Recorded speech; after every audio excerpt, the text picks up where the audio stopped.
For you today, and this session is formally called Business Builders. It's a once-a-month meeting that we host, the intention and purpose of which is pretty straightforward.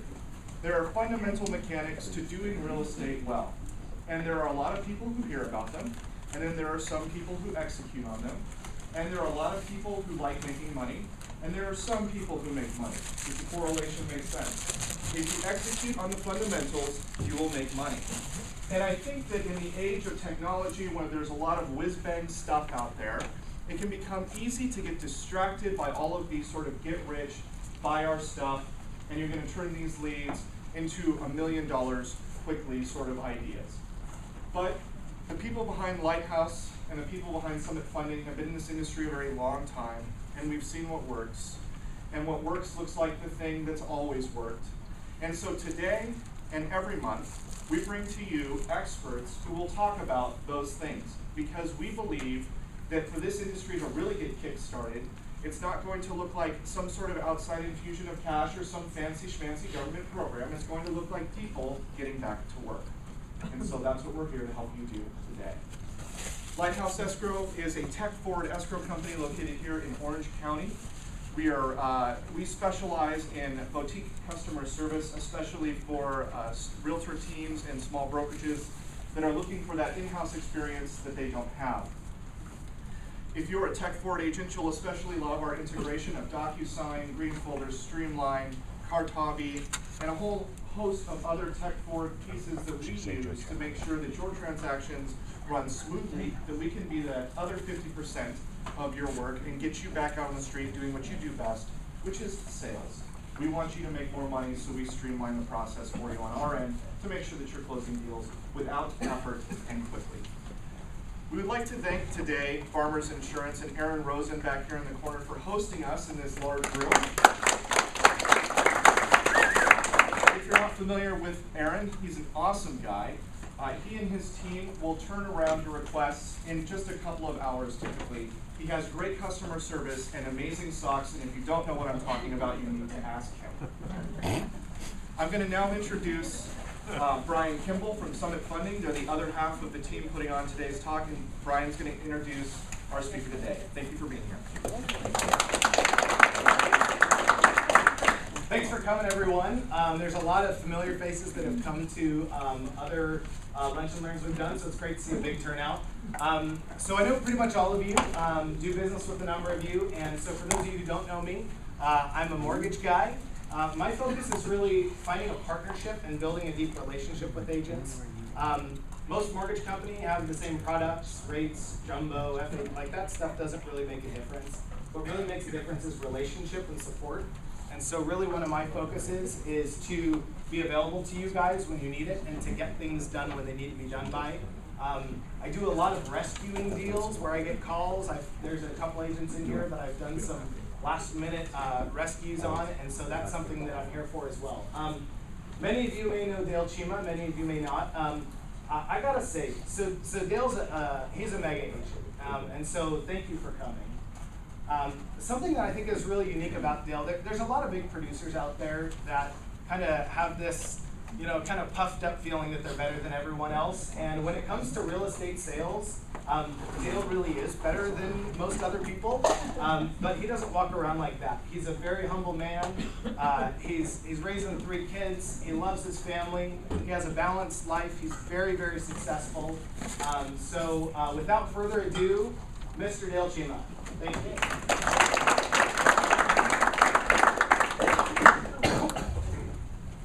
Thank you, Brian. Thank you, Jay. I'm about to balance life. It seems like I'm always trying to balance my life. I'm not quite sure that I've ever perfected it, but I'm a work in progress like most of us.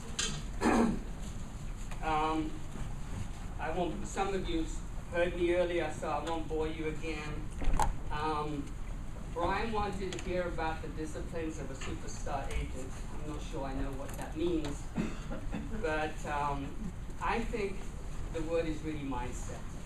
And I'm going to share with you today my mindset. I hope that some of you will get something out of it. Just know that every one of you is unique. If you learn one thing today that you can use in your business, make it your own. It will have been your time will have been well invested. So, I'm not a professional speaker, so you might see me going all over the place. So just bear with me. I kind of put some things together. They may need to be in different order, and I may jump from one to the other. So just bear with me on that. I find that, you know, the best sessions, I learn the best when it's interactive. So if you guys have a question, don't be afraid to ask it, because I know many times someone will say, well, you know, wait to the end of whatever, my session, and by that time I've forgotten the question. So feel free to ask. If you have any something that comes into your head, and I will do the best I can to try and answer it. I made some notes, so if I have to look down, bear with me. I think that every one of us is special in our own way. And every one of you, I can share with you everything that I do. 90% of you probably won't do it because it doesn't work for you. Some of you will try and be and do what I do, and that doesn't work for you. So I think at the end of the day, you have to be true to who you are. Everything that I'm sharing with you is something I took from somebody else. There's no new dynamic ways of selling real estate. It really is the basics, and it's how you approach them. And I'm going to share with you some of the ways that I approach it. For me, as Brian said, and I think for everybody, if you want to be successful, whatever it is that you're doing, you have to know why. Why is it that you go to school every day? Why do you go to work every day? Why do you do what you do? And put up with the rejection and all the other things that we have to put up with. So in Keller Williams, we call it the big why. You can call it your goal, you can call it your dream, whatever it is. And the first 10 years of my career, I really didn't know what my big why was, what it was that I really wanted. I came from a world of engineering, and I didn't like engineering. I liked people, and I was hoping that I could make a living working with people. It wasn't until I got married and had 3 children that I really learned what my big why was. My big why was my family. I wanted to put a roof over their heads, and egotistically, I wanted to drive a nice car. I wanted my children to be able to go to schools that they wanted to do, which, thank the Lord upstairs, I haven't been able to do. So that was what was important to me. I actually took some of these personality tests. We have one, it's called Quantum. And at the end of the day, it was, if you don't know what your number one priority is, then none of the rest is ever going to come together. You have to focus, you have to know what is the most important thing to you.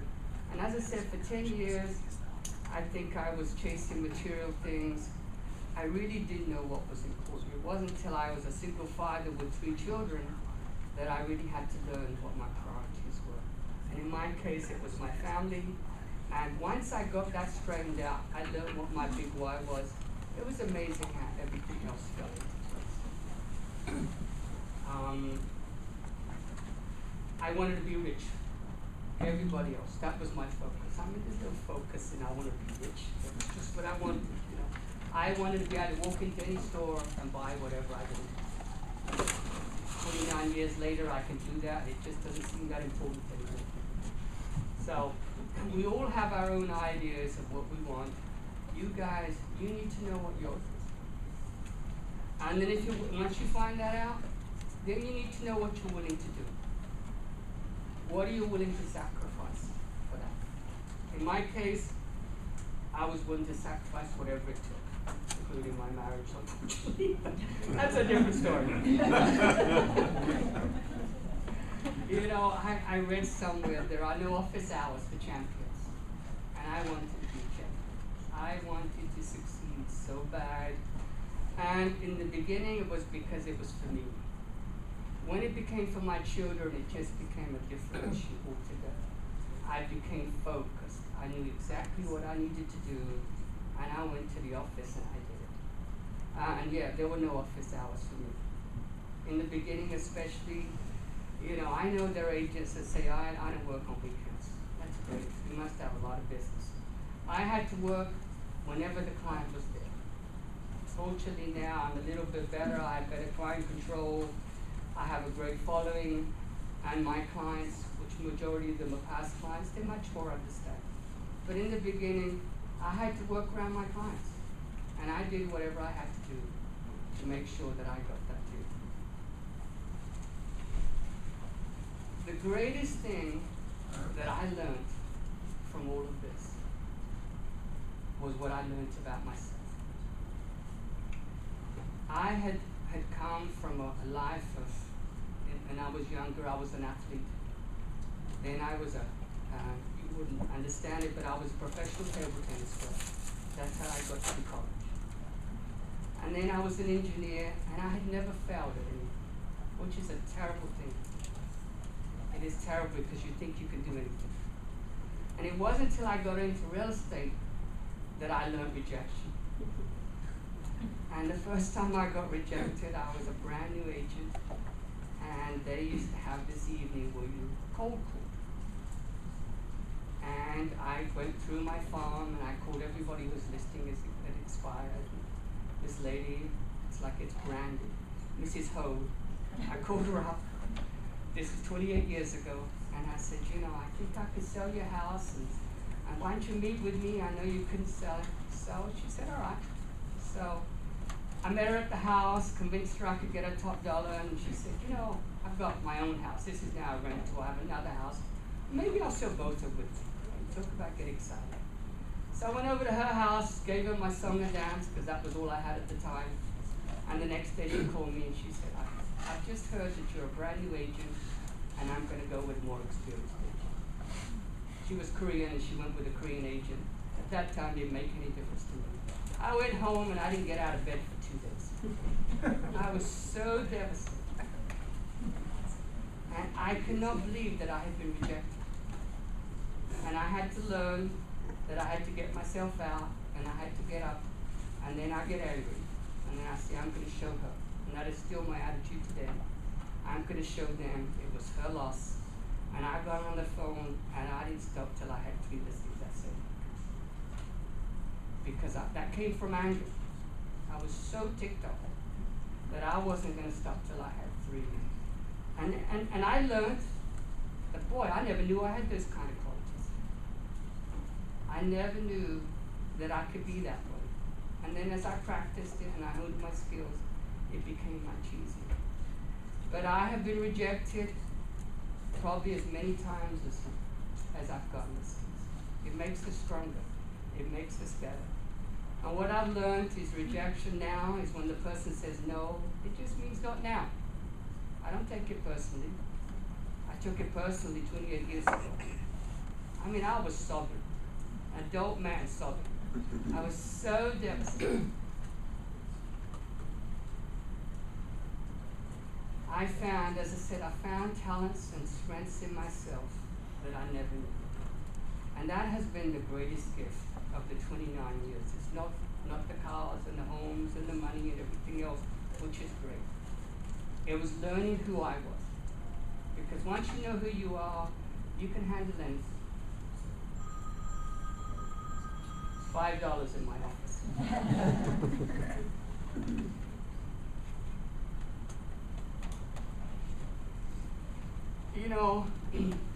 One of the things that I had to learn was that, I was an okay agent. In some cases, I was probably a good agent. But someone said, good is the enemy of great. And I wanted to be a great agent.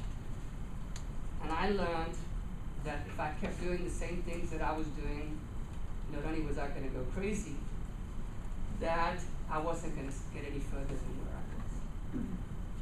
And for that, I had to learn to be uncomfortable. Now, as Travis knows, Travis and I go back a long way. I was raised in Europe. In Europe, door-to-door salesmen are friendly. It's funny how things from our childhood stay with us our whole life. And the only person that came to our door were gypsies, or what we call tinkers. They came in, they fixed your pots and pans. I'm going back a long way.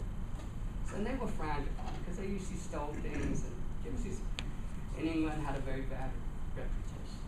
So anybody that knocked on doors was kind of frowned upon. So I couldn't do that. And I still have a tough time with it today. But I had to learn that to get to the next level, I had to learn to be uncomfortable. Because comfort is something that stifles you, that puts you in a rut. And I was comfortable. You know, I used to make $50,000 a year. I thought that wasn't bad. And I had hoped that if I could make $50,000 a year selling real estate, I'd be happy. And I was comfortable with that. I was single at the time, and it didn't matter. And 3 children come along, and then you have to change your focus. And I couldn't live on $50,000 a year. So I had to change. I had to learn to be uncomfortable. You guys want to go to the next level? You better learn to be uncomfortable. Because it's not going to happen when you're doing the same old things over and over. I had to change the way I thought, which is really, this little talk should be called mindset. It should be called disciplines, because if you have the right mindset, the disciplines just come. And I had to change my mindset. And that was tough, and that was part of the journey that I had to go through, learning about myself to change my mindset. And I had to change how I look at things. I gave the example of the rejection of no. You know, the first couple of times I heard no, I was devastated. Now I look at it as, okay, then I just haven't given you enough information. Or you're just not ready. It doesn't hurt quite so much, and that's usually the case. I had to change my mindset, because I learned that I had a closed mind. I was not a learning-based person. I took my real estate course. I worked at Coldwell Banker at the time. They had this class called Fast Start, and I figured I was smarter than the average bear, and that would be enough. A closed mind is a recipe for failure. If you're not a learning-based person, you're never going to move forward. I read books, I go to seminars, I meet with the highest producers. For those of you who don't know, I own the Irvine office in Keller Williams. And trying to be a broker, run an office, recruit agents, raise 3 children, and have your own business, it wasn't working. So I had become friends with one of the top agents in the Keller Williams system. And we had got to know each other, and just by he's from San Diego. And I hung around him because he makes $3 million a year. And he works about 20 hours a week. He has a great team, and I thought, you know, this guy must be doing something right. I mean, I thought I was pretty hot till I met him, and then I wasn't so hot. So surround yourself with people that are better than you, that are better producers than you. So as it happened, this guy, his team in San Diego, makes $3 million a year in his company. He became the president of worldwide Keller Williams expansion, and in 2 years he's taken us into 17 countries. And I could talk to him anytime I wanted. We became such good friends that he became a partner in my business, and he actually runs the business with Dan Turt here. The 2 of them have taken the company much further than I ever did. You've got to know what your strengths are. My strengths were people. I love being around people. I love selling. I became a single father by default, but I actually liked it. I got to be a father the second time round, because the first time round I wasn't a good father. I was a workaholic, and all of a sudden I'm left with 3 little children, and I had to learn how to become a father and work, and trying to run a company was just not for me. But if do not try to strengthen your weaknesses. You know, everybody says, oh, okay, I'm not good at this. I've got to get better. I believe you should strengthen your strengths. I believe if you're good at something, that's what you need to work on. Make it better, because that's your talent. My talent is being in front of people. I love that. I'm not the smartest guy in this room by any means. I'm not the best agent. I'm not the hardest worker. But I'm good with people. So that's what I concentrate. I like to get in front of people.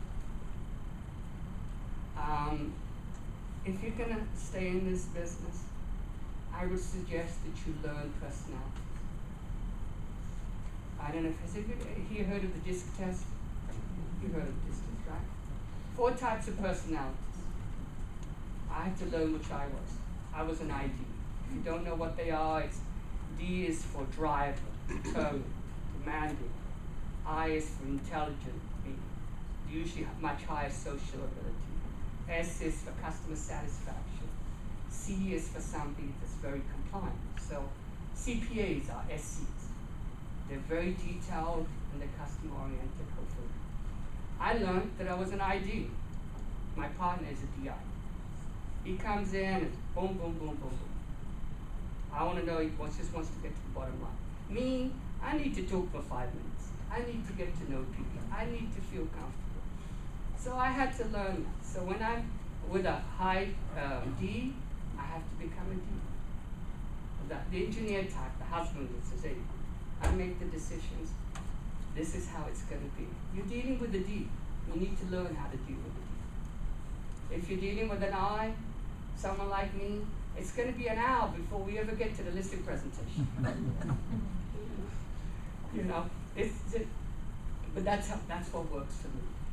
Chris is my partner is a very successful agent. I could never do that because his personality works for him. The things that he does works for him. It would never work for me. I'm much more into getting to know people, building rapport, that kind of thing. C's drive me crazy. You know, the real detailed type, I would tell you, if you came to my office, you would like that. I hand you to my system. I don't have the patience. You know, I had a client that was an IRS auditor. Went through every line of the loan doc. I had to leave. I said, you know, I think my kid called and they're sick, I've got to go. There are people like that. I don't have that much patience. I'm sorry, I've tried 29 years. So I've learned, okay, I can't work with C's, and I have a tough time with S's. So my system works with it. You know, I just want to work on my strengths, because that's what got me where I am. So, you know, when my kids used to come home, and I realized my son had one time, he had 4 A's and a C. Like a typical father, I went to the C. You know, we do that. You know, I forget what it was. I should have concentrated on the A's. I learned later. And that's what you should. Whatever your strengths are, work on them, improve them. Let them be your strong.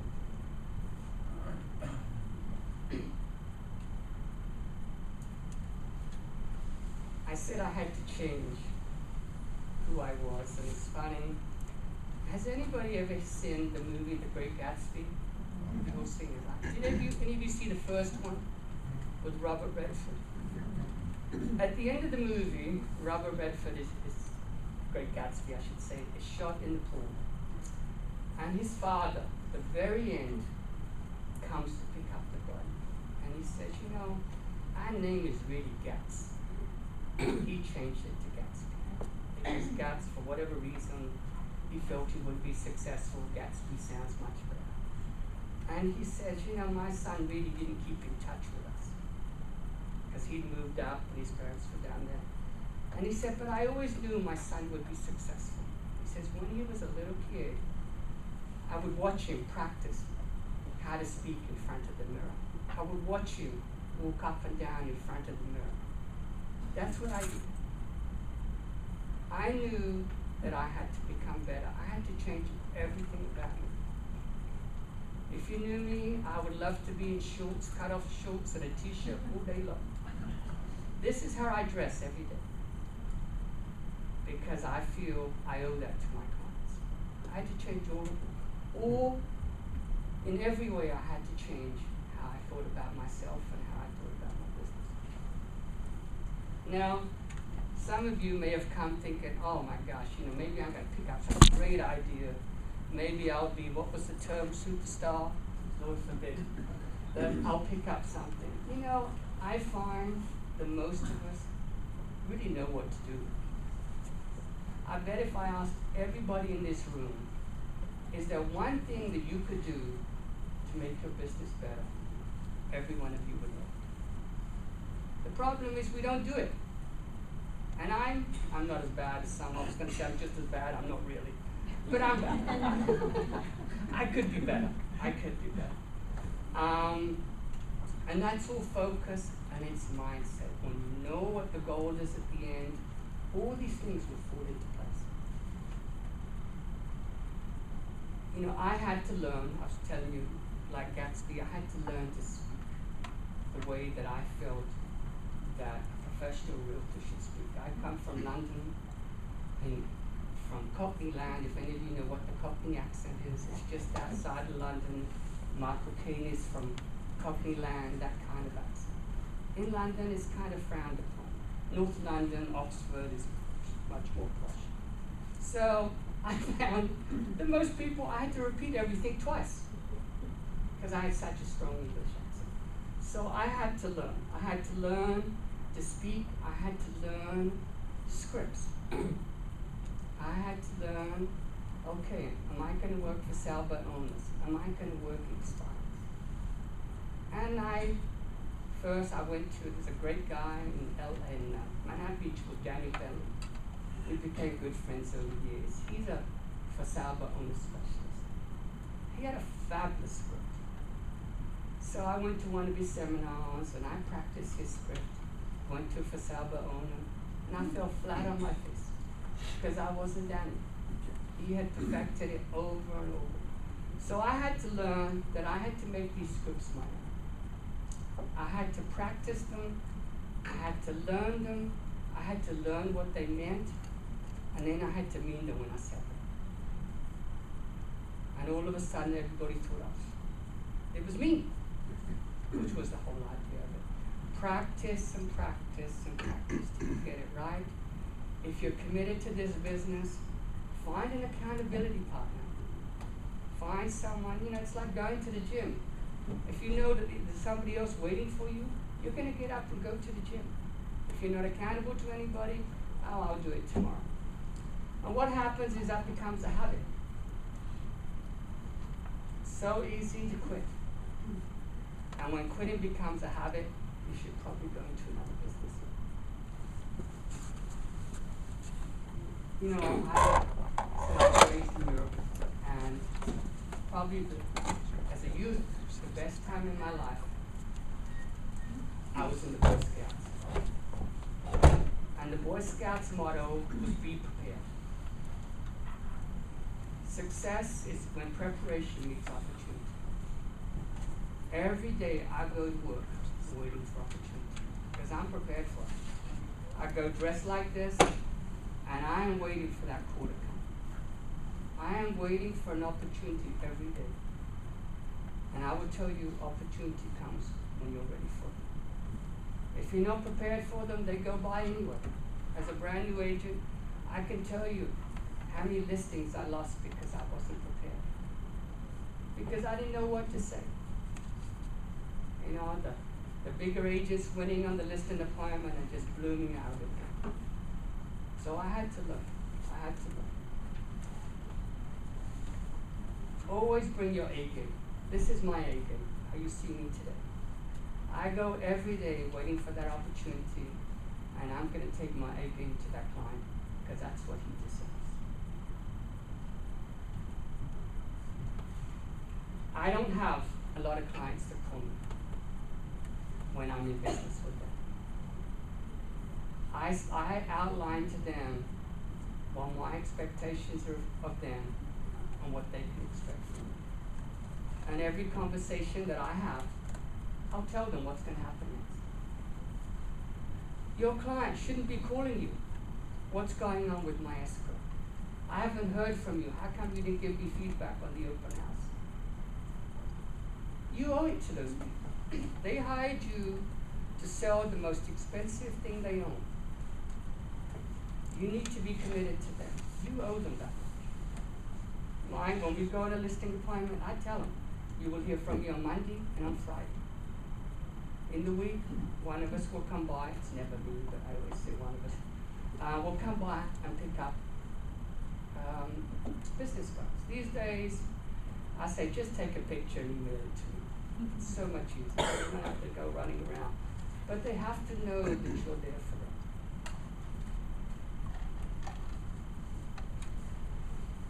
I call it the 3 C's. When I finally kind of figured out what was important, I had to make a choice. Was I willing to change or not? Was I willing to take the chance? And was I willing to make the changes that I needed to make? And always at the end was 3 little kids. I wanted them to have a better life than I had. And as long as I always had that in line, it never mattered. It didn't matter. I didn't care what I had to do. I worked farms at 5 and 6 o'clock in the morning. My shoes were drenched. I have had more cobwebs on my face than most spiders have ever seen. There's a neighborhood that I have worked for 28 years in Woodbridge. It's called Woodbridge Estates. Or the front doors are on a loop. If you ever been to Woodbridge, there's a loop. West and East Children. And the homes face the loop. But everybody goes in through the back. Some of them never use their front door. They park on the street, they get their mail, and they go around the back, park the car, and they go. Tough place to farm. I would find my calendar 4 months later, still in front of their door. One guy, he finally got a trash can. He put, please put all your brochures in here. 5 and 6 o'clock in the morning. And I had some people screaming at me because a dog would wake them up. I'd go up to the front door. You have to do whatever it takes. You know, my father was a very simple, we could come from very humble beginnings. My father was a farmer, and a poor farmer, and he mortgaged our farm right after, we're from India, after partition in 1949. What happened, I was just telling somebody over there, we come from a state called Punjab. And when Gandhi and Jinnah decided that Pakistan was going to be a separate country, they went to my state. And they put a line down the middle and they said, okay, all the Muslims go to this side of Punjab and it will now be West Pakistan. And all the Sikhs go to this side of the line and that will be India. But what happened was, the Sikhs were the farmers, and when they moved to this side, there wasn't enough land to go around. So my father owned 3 acres of land. It's hard to feed four kids in a family. So what he did was he mortgaged our farm, spent 3 months on a boat, and came to England. In those days, if you lived in England for 5 years, 6 years, they gave you a British passport, and then you could send your family over. So I never saw my father till I was 7. But he was a hard-working man. He had old-style philosophies, which were wonderful, because I'm nothing like him. And he believed in paying everything cash, meaning I became an American, and I leverage everything. But I was very deeply into sports, and there was one time I was in a tournament and I lost. I was devastated. It was a national tournament in England. I was young and I had never been beaten before, and this guy, he thrashed my butt. And I went home and I was devastated. And he said, get up. He said, the only difference between a winner and a loser is that the winner gets up. And he gets up even if he doesn't want to. So when you face rejection, get up. Don't feel sorry for yourself, even if you don't want to get up. And I never forgot that. Everybody fails. I have probably failed more times than anybody in this room.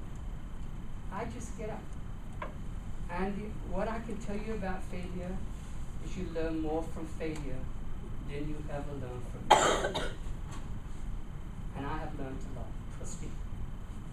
So, be a person of integrity, be a person of honor, be a person of great character. It is amazing. Always take the high road. Because people notice even when you don't think they notice. 80 to 90% of my business comes from past clients and referrals. I'm very fortunate. And I never ever let anybody walk away from me on that. Most of the time it's writing out a check. I was telling somebody yesterday, I had a listing in Woodbridge, and he was a pastor. He was the pastor of a big church. He was the buyer. And we closed escrow, and his move was broke his garage door when they were moving in. He called up, and his agent was a brand new agent who took the commission and disappeared. So he called up and said, hey, who's the home warranty company? It was a no-name home warranty company because the buyer had picked it. They didn't even return his calls. So I wrote him out a check for $1,500 to get a new door. And I remember my sister saying, my gosh, you didn't do anything wrong. No, we didn't do anything wrong. But we always did the right thing. And I tell you a story, 2 months later, the house next door to him came up for sale, and he called me to represent his best friend who moved next door. I can tell you story after story that has come back. Nothing good that you do will ever be wasted. Sometimes it comes back sooner, sometimes it takes a little longer. That's okay. I have learned in life that when you do the right thing, it always comes. It always. And one time I was, and as I say, I occasionally speak simply because people like to listen to me. I'm not sure that I have anything to tell. But I was once asked, I'm trying to think where it was now, where somebody said, what is the number one thing that you feel made you successful? And I told them without even hesitating that it's the agents that I work with. Be good to the people that you work with. They really are the ones that made you successful. I've known agents that were mega agents when I was a brand new agent who lost their business because they were jerks to other agents. Be good to each other. The client, he may be a one-time client. Our relationship, if you're going to stay in this business, is a long-term relationship. Now, Travis over here, I'm going to pick on Travis because Travis was my mentee when he was a brand new agent. He owns the Remax office in Irvine, biggest office in Irvine. Now, I own my own office. In the last 10 years, we've had issues. Not he and I. One of my agents did something dumb. One of his agents didn't do this. All we have to do is call each other. It's never an issue. I don't have to call Travis and say, Travis, your agent did this. Nor does he. Always keep that relationship. It's the relationships that will make you successful with the other agents. Now, in we had an incredible boom, for those who remember, in 88, 89. And then from 90 to 96, our market just went down. And my business increased each year. And I found that if there were 4 listings, the agent showed mine. And they bought me an offer. Because people prefer to work with people that they know, rather than people they don't know. So always do the right thing, and always protect your relationships with the other agent. That agent may have the listing, the perfect house, they'll buy it one day. And if you've had an issue, it's going to be a tough transaction. We done, or? If you're done. I've got a few more minutes, I guess. Oh, yeah, you're good. You okay? All right, let me.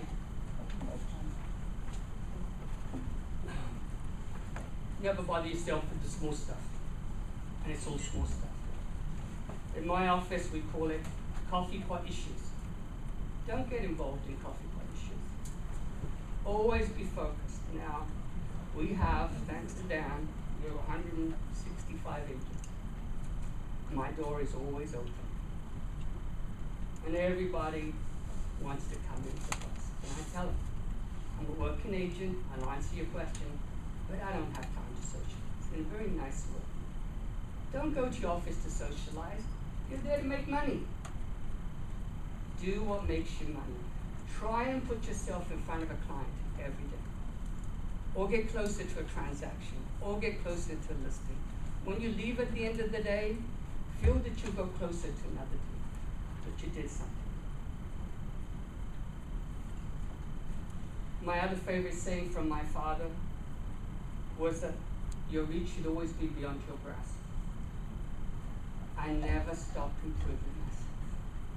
And I have a long way to go. But I'm always looking for more. I'm always looking to learn more. Like I said, I'm a very learning-based person. The reason Brian said I was humble, because the more I learn, the more I realize I don't know much. The less I know. So, always have your reach beyond your grasp. The last one is success. You know, you all define what your success is. In my office, I have a young man, one of my first agents when I opened the office 10 years ago. He makes, 100,000 a year. He's not our number one agent, he's probably maybe in the top 10. But in my eyes, he's the most successful person that I know in my office. He has a wonderful founder. And he teaches, what is it, Little League you call it, Tony? What is it? He teaches baseball to kids. T-ball. T-ball. He teaches T-ball. He teaches soccer. He takes time aside for his kids. He is not all consumed like I was with business when my children were young. He takes vacations. In my eyes, the man has everything. Because he appreciates what he has. And you guys should appreciate what you have. And it isn't about money. It is not about money at all. For me to succeed, I had to give it everything. If I had to do it again, maybe I would have done it differently, because my personal relationship suffered. But everything comes with a price. For me, having been an athlete, it was all or nothing. I didn't know anything. As I said earlier, once you learn to quit, for me there was no quitting. It just becomes a habit, and it becomes much easier each time. If you do the right things, success comes. Now sometimes it takes a little longer, sometimes it comes quicker. I'm not up on the American sports. My son, who was born here, is very much, and unfortunately I've had to learn some of it. But one of my favorite programs is a program called 60 Minutes. And there's a football team in Alabama. Does anybody here follow football? And there's a coach there, Kevin Saban, I think his name is. Nick Saban. Is it? Nick Saban. Nick Saban. And he has a mindset that I just loved. I happened to be watching 60 Minutes. And he has, and you can correct me, he has one of the best football teams in the country. He never looks at the score. He never looks where his team's at. Each person has a job. And all you're supposed to concentrate is on your job. I never look at how much commission I'm making on a deal. I just know what I have to do. And that was a great philosophy. It's a mindset. Those kids, they were interviewed. They said, he told us. One time, I guess they were 25 points behind, halfway through, and he said, don't look at the score. Just do your job. Do what you're supposed to do. And they came back and they won. That's what you have to do. Don't be distracted. Do what needs to be done. Success will come. And when success comes, don't be like MC Hammer and blow it. I have seen so many agents that all of a sudden success comes and they don't know what to do. You all know the realtor's prayer? Do you know the realtor's prayer? The realtor's prayer is, Lord, let there be one more real estate boom, and this time I want blank get away. That's the prayer. I have it. I used to have it pinned in my office. Don't be waiting for the market to come back. That's not success. You should be successful in any market, provided you do what needs to be done.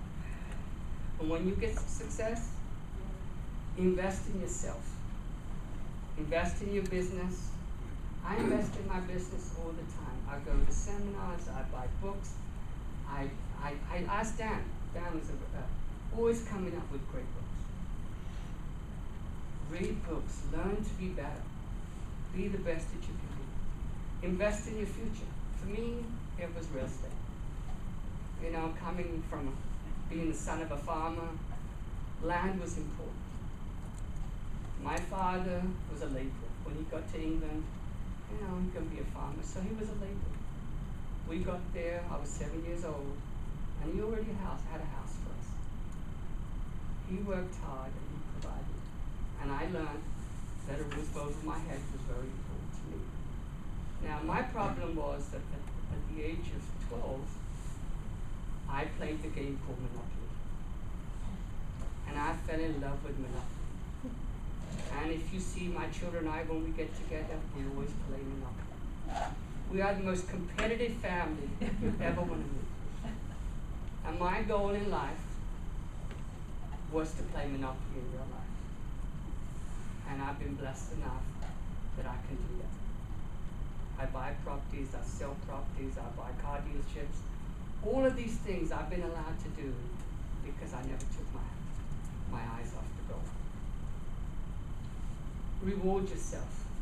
Now, we all work really hard. There's nothing worse than busting your butt and thinking, I don't know if I want to do this every day. Now, what I did was, I love shoes. I have a lot of bicycles. Shoes are one of them. So I decided that I needed to see something. I went out, I phoned, I got the listing, I closed it. I needed to reward myself. So, for probably from, I'm trying to think now, probably from 88, for the next 10 years, I bought a pair of shoes every time I closed my store. I was excited. I still love shoes, by the way.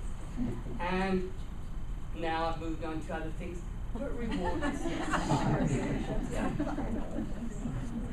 If you want, I could share that with you too, but I'm not sure it's a good idea. But reward yourself. Because you all work really hard. Whatever it is, whether it's, I have a friend in Carlsbad, she loves Jimmy Choo shoes. Every time she closes a deal, she buys Jimmy Choo shoes. Whatever it is, my daughter, I have 2 daughters. They're completely different. Well, if I gave each of them money, one would go out and buy a brand new outfit, and the other one would buy some Mac computer or some gadget or something. But it's what makes them happy. Reward yourself and make yourself happy. And then the last subject is control. What you have to decide is, does your business control you, or do you control your business? What I can tell you is, for the first 10 years, my business controlled me. I minimized my children's games. I minimized our family trips. I was always on the phone. There was a movie, Hook, with Robin Williams and Dustin Hoffman, where she grabs his phone and throws it in the snow. And I remember going to see that movie with the kids, and my wife said, I have always wanted to do that. In fact, when my children came to live with me, they had, our home was always a place of safety. Once a week we had once a month we had a family meeting. Everybody could say what was on their mind without any fear. And I raised my kids that way. So when there was just the 4 of us, my children sat me down and said, Dad, you can't use the phone at home anymore. When we're here, We don't, because we don't feel you're with us. And I thought, oh my God, it's kind of a shame, but it was true. So after 6 o'clock, we don't answer the phone in my house anymore. They're not with me anymore. They've all moved on to their own lives.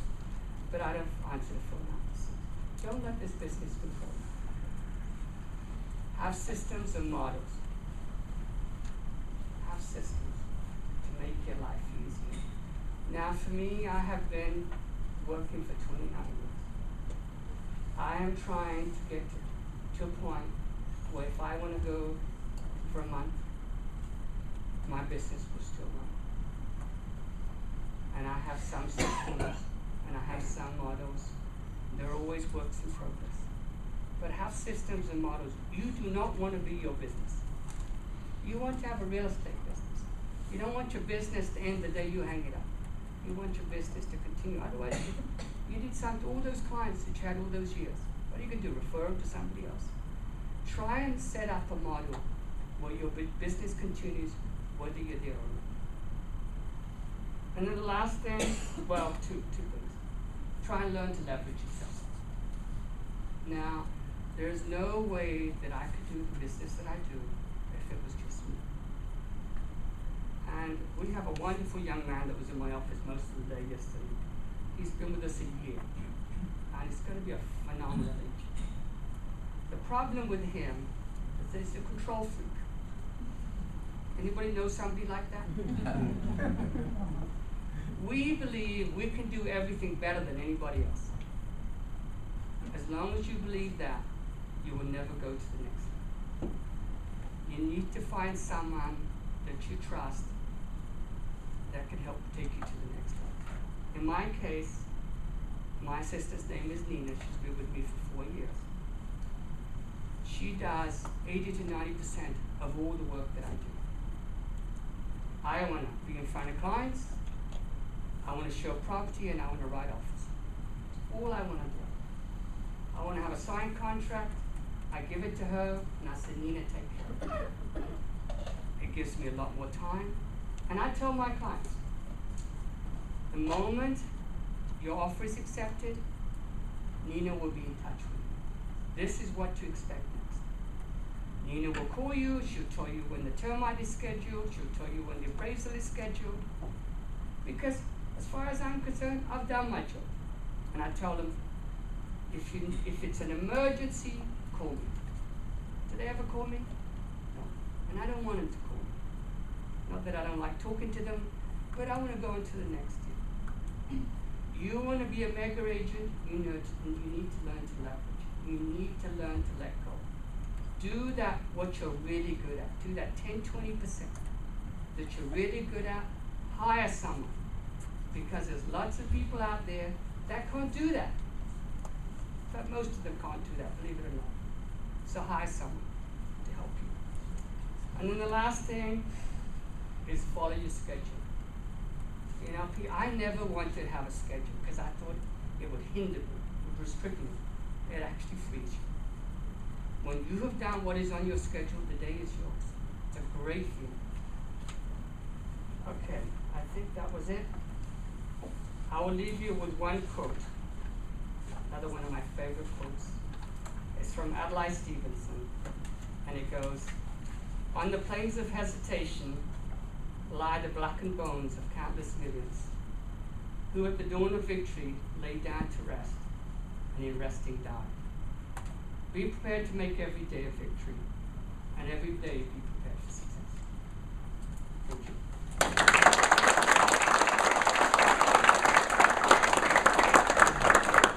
Thank you, Dale. By a show of hands, how many of you guys feel like you got something that you can use in your business to take it to the next level? Show of hands. So Dale, take a look. Keep them up. Everyone here. Thank you. I see most of you guys were taking notes. I had 3 really cool takeaways that I wanted to share. 3 things he said that really got to me. Bring your A game every day. I think that's really, really important.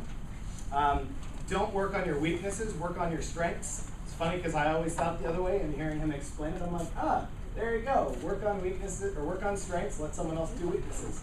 And then opportunities are going to come whether you're ready or not. So you always got to be ready. So I'm so glad to hear you guys got value out of this week. For those of you who we're already doing business with, thank you. We want to do more business with you. For those of you who we are not doing business with yet, we would love to earn an opportunity to do business with you. So we're going to get in touch with each of you to see if we could set a time just to grab a cup of coffee and talk to you face to face, learn about your business, and see if we might be able to work with you. But I also respect your privacy, so if you don't want that, just let me know on your way out. We will leave you alone, but we'd love to do business with you guys here. Dustin's going to close us out. Yeah, so if you have a business card on you, we are actually going to be doing a raffle giveaway of a $50 dinner and some coaching CDs. So if you're interested in that, please put the business card right there on the table. We will collect them as we exit. And finally, I want to set you up for next month's Business Builders. We're very excited. We're going to be having an expert come out and talk to us about a very important subject. And I want to just know, just by a show of hands, how many of you would like to make 3 times more money this year than you did last year? Right? We all would like to make a lot more money. And as it turns out, I'm not about to tell you about some weird trick or something. As it turns out, most of the stuff you're already doing can just be optimized a little bit to help you convert more of your leads. You know, 1 in 10 of the leads that you have right now, you're probably going to convert, according to the statistics. But this seminar coming up in 1 month is going to talk to you about how you can up that to as much as 3 in 10 just by better managing your lead database and learning a few tricks about conversion. So it's called the Core Program. We're going to be having an expert come out to talk to you about that. It's 1 month from now. It's the second Wednesday of April. Oh my gosh, it's March. So anyway, thank you for being here. Great seeing you all. Have a wonderful day.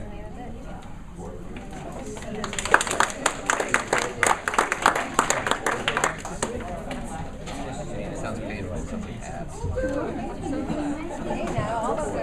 I think they are. Which one?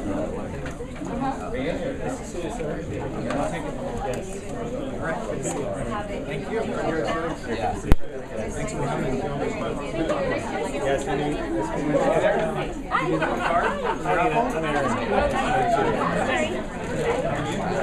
I don't know.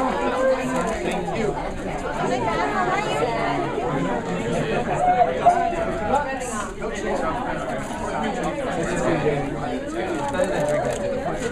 ¿Cómo has estado?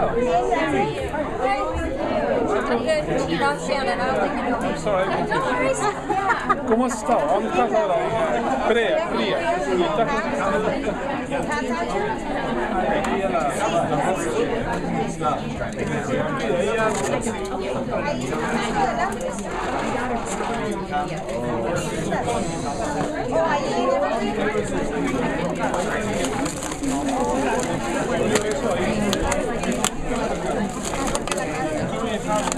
Need a bigger trash can.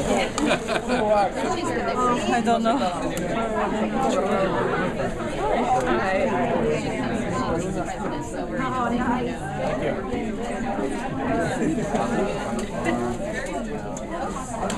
That's getting kind of full. All right, thank you. Oh, there we go. Okay, Cal. Make a big mess now.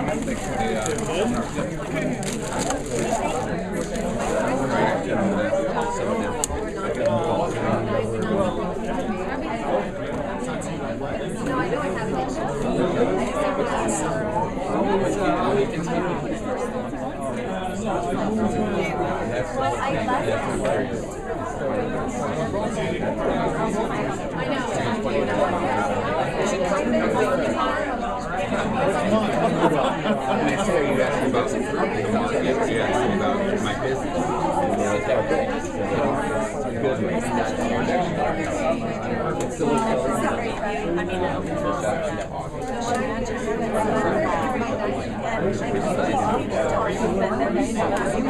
Nice open space.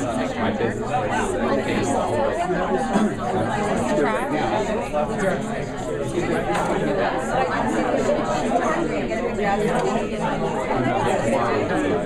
As long as it works, we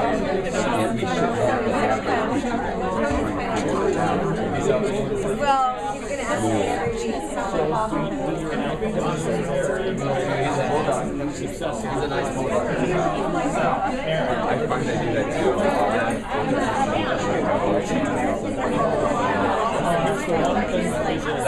They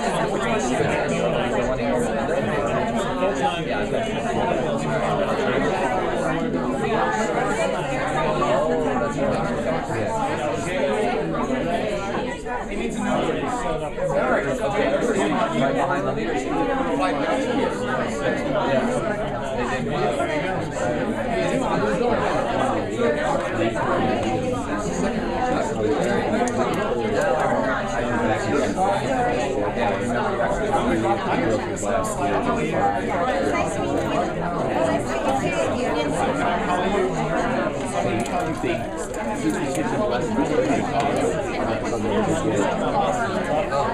They're starting to put teamwork in back, and they end up, because the reason why is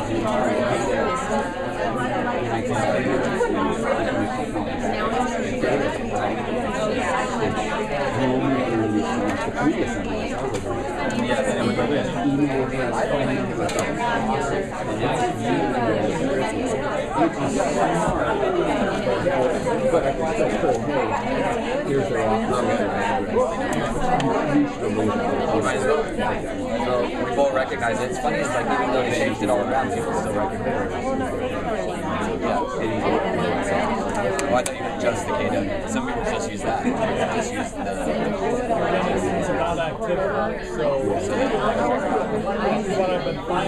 I'll have to... They're not here yet, right? So... Who's the company you got them? They were fine. It was my own fault.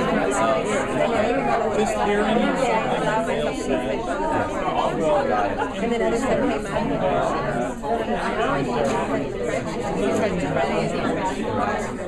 Very cool. Yeah, just call them and stop. It's a ton of business. They've been good. Otherwise. Let me know whatever I can do. I know, well, I have to figure out the, just jump in. Yep, that's it. Just jump in, just arrive there. In the next 2 months, I could sell that house. Really nice. If we have anybody, you know, what area do you work on most? You concentrate on Irvine most? What's the area? Is it Huntington?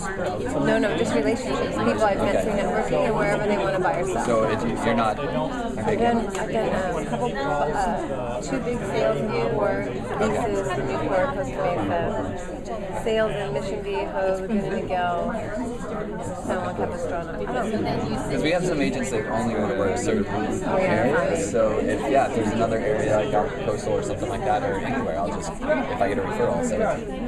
Yeah, so we get a lot of referrals because we have so many people on our team. So it's like, when I get an in-office referral, I don't know where everybody works. Oh, I see. I know. Anywhere. I mean, buyers, I'm all over the place with buyers. And one of them I've been working with for so long, I just want to get a house so badly, it sounds funny, but people come up with their own reasons, you know? That's true. You can't Yeah, you can't like wedge it in. And I've tried. Yeah, I'm sure. Sure you have. Anyway, are you going to walk out? Yeah, I think see you later. Good to see you, Cheryl. All right. Okay, I will. Good for you. And we're still married to each other, which is good. The father's not still living though. Okay. That was and you know what? Everybody learns to read and that's right. How you doing?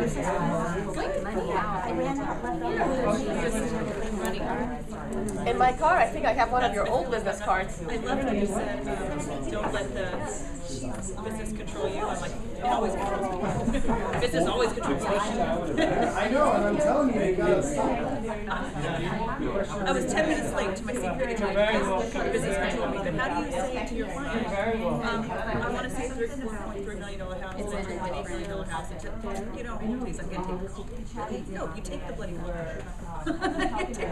Or you learn ways to say, like I'm going off the top of my head, time and commitment are so valuable to me that I'm gonna be late for you.